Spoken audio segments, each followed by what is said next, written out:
জাতীয় সংসদে আমাদের নারীদের পদ্মানশীল নারীদের অধিকারকে হরণ করার চক্রান্ত হচ্ছে। আমাদের মা বোনদের পোশাকের নিরাপত্তা স্বাধীনতায় যদি তারা হস্তক্ষেপ করতে চান, সারা বাংলাদেশের মানুষ যেভাবে ফ্যাসিস্টদেরকে দেশ ছাড়া করেছে, আপনাদেরকেও দেশ ছাড়া করতে বাধ্য করবে। আমরা লক্ষ্য করছি সারা বাংলাদেশে যে অরাজকতা, আজকে খুলনায় ফজরের নামাজে মসজিদে ঢুকে মুসল্লিকে গুলি করা হয়েছে।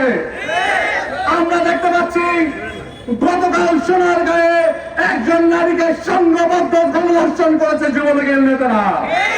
টিআরবি রিপোর্ট বলছে গত 100 দিনে বিএনপি সরকারের নেতৃত্বাধীন 605টি খুনের ঘটনা ঘটেছে, 200 অধিক ধর্ষণের ঘটনা ঘটেছে।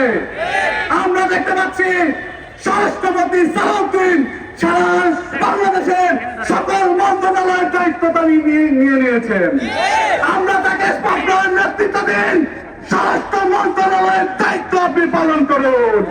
যদি পালন করতে ব্যর্থ হন, আজকে পদত্যাগ করে চলে যান।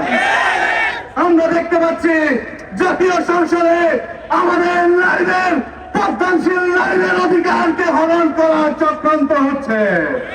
আমরা স্পষ্ট কথায় বলে দিতে চাই, ফ্যাসিস্ট আওয়ামী লীগের মতোই যদি তারা পোশাকের স্বাধীনতা হরণ করতে চান, যদি তারা আমার বিশ্ববিদ্যালয়ের ভাইবা থেকে শুরু করে চাকরির ভাইবা থেকে শুরু করে সারা বাংলাদেশের আমাদের মা বোনদের পোশাকের নিরাপত্তা স্বাধীনতায় যদি তারা হস্তক্ষেপ করতে চান, সারা বাংলাদেশের মানুষ যেভাবে ফ্যাসিস্টদেরকে দেশ ছাড়া করেছে, আপনাদেরকেও দেশ ছাড়া করতে বাধ্য করবে। এবং একই সাথে সরকারের দলীয় এমপি মনিরুল হক চৌধুরীকে স্পষ্ট কথায় বলে দিতে চাই, যতই আপনি দাড়ি টুপি লালন করতে পারেননি তা আমরা লক্ষ্য করছি, যদি আপনি আপনার বক্তব্য না করেন, যদি যেভাবে মা বন্ধুকে কটাক্ষ করছেন সেজন্য যদি ক্ষমা না চান, সারা বাংলাদেশের মানুষ আপনাদেরকে দেখে নেবে।